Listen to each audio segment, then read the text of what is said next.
বিশাল অনেক ভাবে তো সিট ধরা দেখেছো, ওটা দেখছো টাকা দিয়ে সিট ধরা। হ্যাঁ সেরা নতুন টেকনিক বাসে সিট ধরার। তুমি কি ভাবছো এত? না বাড়ি কবে যাবো সেটা ভাবতেছি।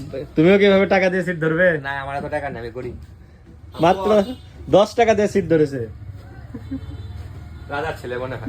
মনে হয়। টাকার নাম্বারটা আমরা দেখে রাখি, 6ঠ8940783। 10 টাকা দিয়ে সিট ধরেছে। বাহ সেরা। চলো বিশাল অনেক ভাবে তো সিট ধরা দেখেছো, ওটা দেখছো টাকা দিয়ে সিট ধরা। হ্যাঁ সেরা নতুন টেকনিক বাসে সিট ধরার। তুমি কি ভাবছো এত? না বাড়ি কবে যাবো সেটা ভাবতেছি। তুমিও কিভাবে টাকা দিয়ে সিট ধরবে? না আমার এত টাকা নেই, আমি করি মাত্র 10 টাকা দিয়ে সিট ধরেছে।